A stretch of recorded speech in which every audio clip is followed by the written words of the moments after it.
Hey everyone, I am Kyotaro, and I recently spent 48 hours researching what-if scenarios in the world of Demon Slayer. I found 10 scenarios that could totally change the storyline of Demon Slayer. But before we dive in, I'd appreciate it if you could subscribe to my channel. Thanks a lot. Now, let's get started. What if number 1, imagine if Kyu Tomioka had arrived in time to save Tanjiro's family. If he had faced Muzan, he would have used all his strength and skills to try to defeat him as a Hashira who mastered the water-breathing technique. Despite losing to Akaza in his fight with Tanjiro, he would have given Tanjiro and his family time to escape before being killed by Muzan. In this scenario, Kyu would still have advised Tanjiro to train with Sakonji Urokodaki to become a demon slayer. However, instead of having the cute demon Nezuko, she would have become a demon slayer herself, while the rest of Tanjiro's family would be protected by the demon slayer corps as Muzan continued to hunt them. The crucial point is that only Nezuko's mother knew the location of the blue spider lily, which could help Shinobu cure demons and prove her wrong about their nature.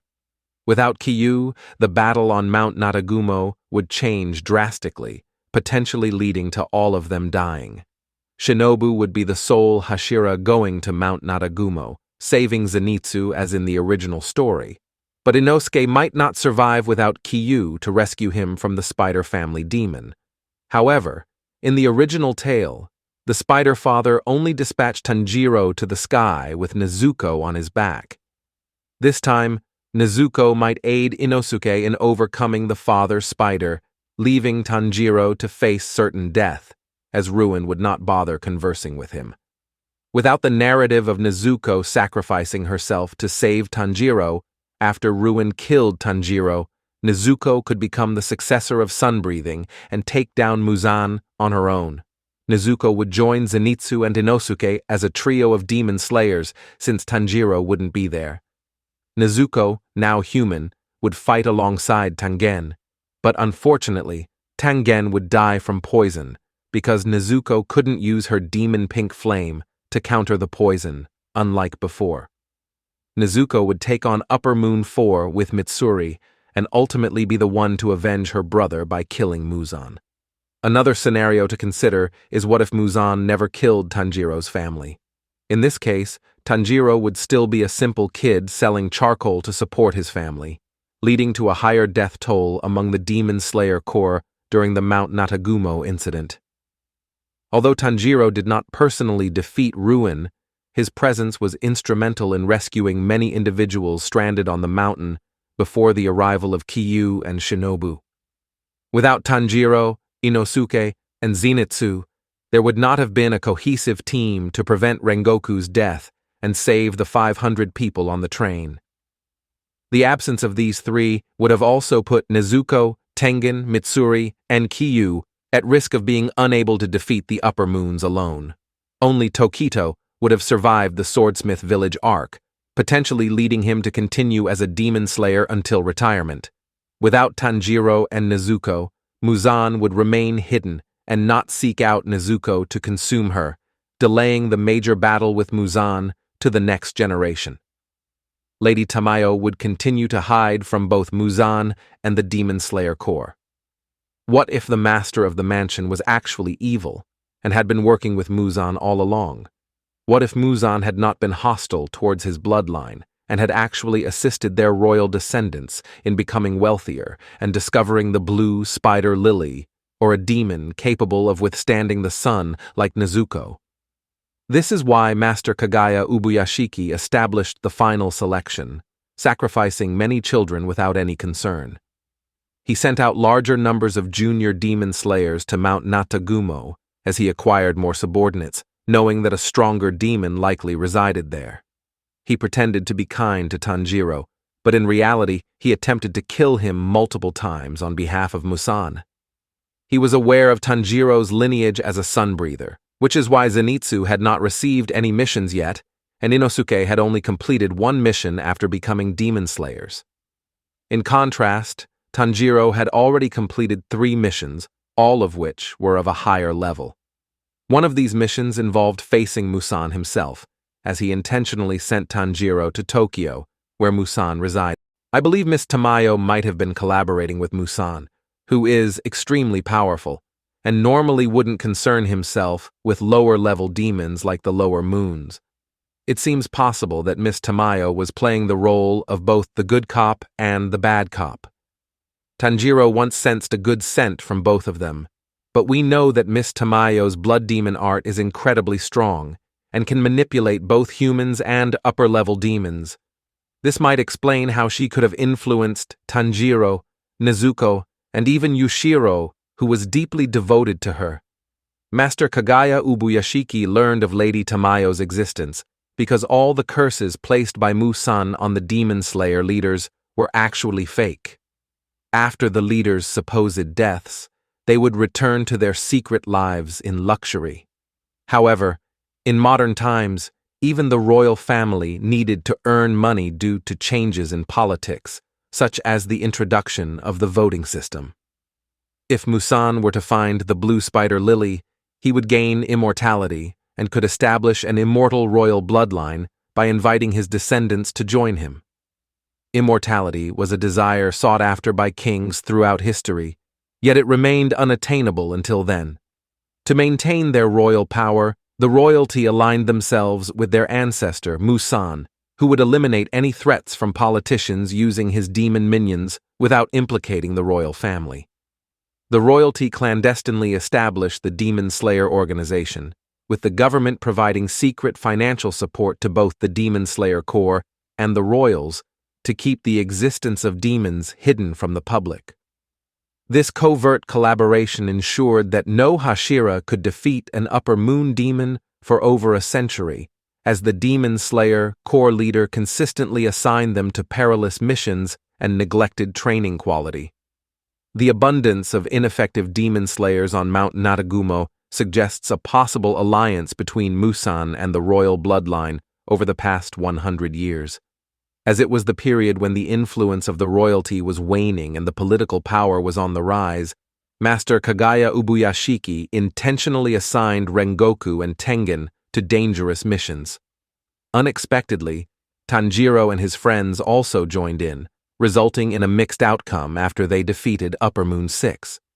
Furious, Musan demanded that Master Kagaya Ubuyashiki disclose the location of the swordsmith village. To avoid arousing suspicion, the information was deliberately leaked to Kyoko instead of directly to Musan. The reason the swordsmiths were retained for so long was because they were a crucial source of income for the royal family and also served as a means for the government to request additional funding. This ensured that the conflict with Musan continued, allowing the royalty to maintain their power and wealth. What if number 4? What if Nezuko's mother belonged to a unique breathing bloodline that was unknown to others, similar to the sun-breathing bloodline, which had a dark red color and fire-like shape? Nezuko's demon mark being green, a color not seen in any Hashira, could be a clue to her mother's mysterious lineage. Her mother also knew the secret location of the blue spider lily, a rare flower, which is unusual for someone from a small village. Before meeting Nezuko's father, her mother was saved by Tanjiro's father from a demon attack, but her origins remain a mystery. She possessed the ability to create medicine and had a strong forehead, suggesting she may have come from a hidden or special village that was kept secret from the outside world. In that hidden village, the blue spider lily could only grow, and Nezuko's ability to withstand sunlight may have been due to her mother using the flower to create medicine for her when she was sick as a child. The leaf mark on Nezuko's skin could actually be a representation of the blue spider lily leaf, a detail that went unnoticed. What if number 5? What if Tanjiro was the one who turned into a demon, and Nezuko had to carry him on her back? This scenario would pose a challenge for Kyu in fighting Tanjiro, as he would possess greater strength and skill as a demon. Kyu may consider killing Tanjiro, as he only spared Nezuko due to Tanjiro's potential as a skilled swordsman. However, Nezuko lacks fighting abilities to impress Kyu, leading him to send her to Mr. Urokodaki. Without the special ability to communicate with Sabito's spirit like Tanjiro, Nezuko would be unable to cut the massive boulder, a feat that Tanjiro accomplished. Nezuko, determined to avenge her family's death at the hands of Muzan, would seek out another teacher after being sent away by Kyu. She would find a new mentor at the Butterfly Mansion, where she would learn flower-breathing techniques like Kanao. Nezuko and Kanao would become close friends, and Nezuko's training would progress faster than Tanjiro's since she wouldn't need to spend time mastering the boulder-cutting technique. Nezuko would not join Zenitsu and Inosuke on Mount Natagumo, instead accompanying Tengen to fight Daki and Kyotaro. Due to Kanao's higher rank, she would defeat Daki effortlessly, while Nezuko and Tengen would emerge victorious against Kyotaro. However, the battle would take a toll on them, as Kyotaro would use his ultimate blood demon art to detonate the entire town. Without Nezuko's flame ability to counter it, the town would be left in ruins with casualties. What if number 6, if Muzan had killed all his royal bloodline, there would have been no Master Kagaya Ubuyashiki, his wife, or his daughter, to save Mushiro Tokito from the demon attack. Without them, Mushiro might have died as he was unable to move, being consumed by small worms. The mist-breathing Hashira could have been passed on to someone else. If Muzan's royal bloodline did not control the Demon Slayer Corps, then other individuals or users of the sun-breathing bloodline would have taken over, as they were also original founders. The advantage would have been that Muzan could no longer curse the leaders of the Demon Slayers to die young.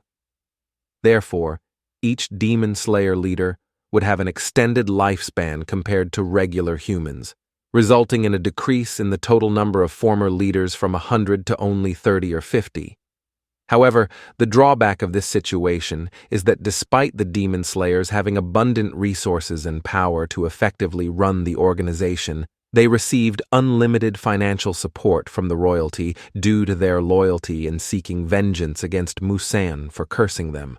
If the organization was led by someone from a different bloodline, the Demon Slayer Corps would deviate significantly from the original storyline, becoming much poorer and relying on donations from wealthy families they had previously rescued from demons.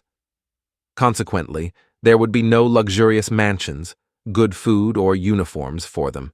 It would resemble a volunteer swordsman group with no final selection or swordsmith village, but rather a large community that had suffered from demon attacks coming together to establish the Demon Slayer organization. What if number 7? What if Yoriishi, along with Tanjiro, was born in the current era? Yoriishi was known as the first human to develop the breathing style, with his sun-breathing style being unparalleled. Even Muzan fled and hid from him for a century until Yoriishi's death. His twin brother, envious of his strength, persuaded Muzan to turn him into a demon for greater power. If Yoriishi's twin brother were born in the current era, the Demon Slayer Corps could face a dire situation. Without the variety of breathing styles used by the Demon Slayers and the absence of Hashira, the Corps would lack the specialized techniques needed to combat demons effectively. In this scenario, Demon Slayers would have to rely on conventional samurai and martial arts skills, making them significantly weaker compared to demons. Muzan, being strategic, would likely not create an excess of demons to avoid depleting his food source. Instead, he would control the demon population carefully. However, the upper moons and lower moons would be much more powerful than ever before, posing a serious threat to the weakened Demon Slayer Corps. Due to the absence of Hashira, Doma would rise as Upper Moon 1 and Akaza as Upper Moon 2 in this altered scenario. With Mishikatsu and Yoriishi not yet born in this era, Yoriishi would eventually introduce sun breathing to the Demon Slayer Corps, being older than Kyu Tomioka by a small margin. However, due to time constraints, sun breathing would be the only breathing style available, leaving the Demon Slayers with limited techniques. Despite the strength of sun breathing, the demons would be considerably more powerful than in the original story. Yoriishi's twin brother, Mishikatsu, would still harbor jealousy towards him, given Yorishi's superior strength. He would continue on his chosen path by developing the moon-breathing style and seeking out Musan to turn him into a demon. After becoming a demon, he would immediately challenge Doma and Akaza to rise through the ranks and become Upper Moon One. However, reaching this position would not be easy and would require a lot of time and effort.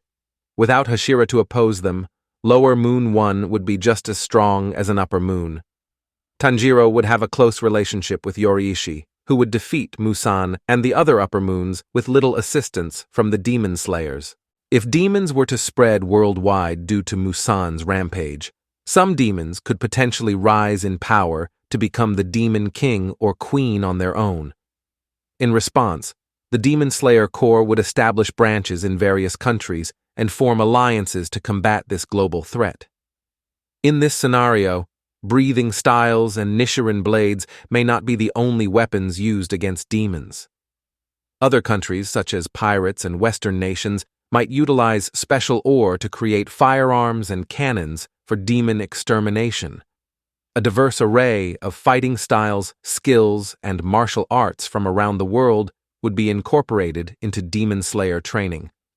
A specialized school could be established to train and graduate Demon Slayer Corps members, similar to the concept in the anime Jujutsu Kaisen. Former Hashira could serve as instructors at this school.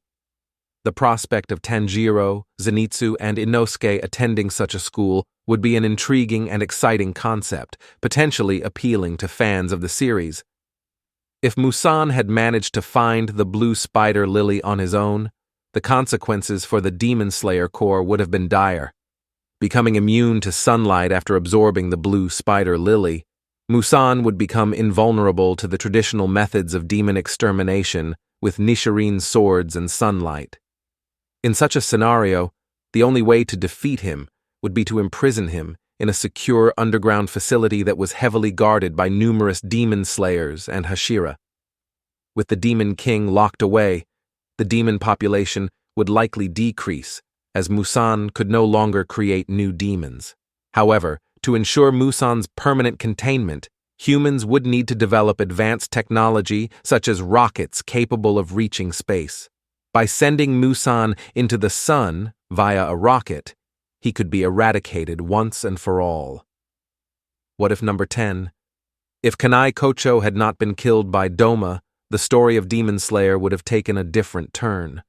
Shinobu's personality would not have become cold and reserved, as she would still have her sister by her side. Shinobu would not have become a Hashira, but would still be a high-ranking Demon Slayer. Kanai Kocho would continue to be a Hashira and would still partner with Rengoku on missions. The incident at Mount Naragumo would still occur, but Shinobu would not be there to help, potentially leading to Zenitsu's death. However, the Mugen Train arc would see a significant change, as Rengoku and Kanai Kocho would be sent to deal with the threat. Tanjiro's story would remain on a similar path, but the dynamics within the Demon Slayer Corps would be altered.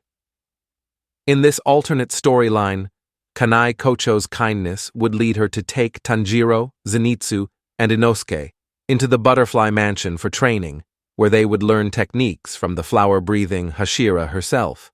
With Kanai's guidance, the trio would become stronger than in the original storyline, despite Zenitsu's absence.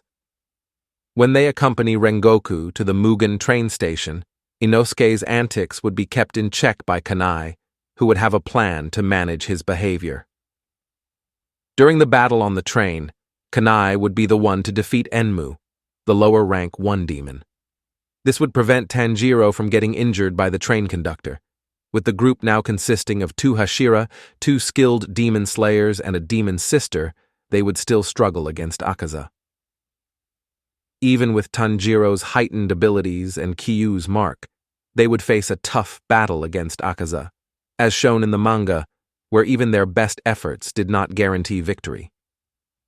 The fight against Akaza would still pose a significant challenge for the group, despite their combined strength and numbers. If Rengoku and Kanai Kocho were able to defeat Akaza on the train, it would be a significant victory for the Demon Slayers, marking the first time in 100 years that an Upper Moon demon had been killed. This success would have a ripple effect on the rankings of the remaining Upper Moon demons, with Hantengu moving up to Upper Moon 3 and other demons shifting in rank. The Entertainment District arc would see a different outcome, with Zenitsu potentially saving Tanjiro from Daki and playing a crucial role in the battle. However, even without Zenitsu's intervention, Tengen would step in to save Tanjiro and Inosuke after the defeat of Kyotaro and Daki. The Swordsmith Village arc would unfold similarly, with Tanjiro, Kanao, Shinobu, Kyu, Mitsuri, and Obanai teaming up to fight Doma. With the additional help of Rengoku and the other Hashira, they would stand a better chance against the demons. The ultimate goal of defeating Muzan and Kokushibo would still be pursued, with Rengoku playing a crucial role in the final battle alongside Sanemi and the Stone Hashira. The altered events in this alternate storyline would lead to different outcomes for the characters and the overarching plot of Demon Slayer. I put in a lot of hours to create this video, and all I request is for you to subscribe. I'll see you in the next video.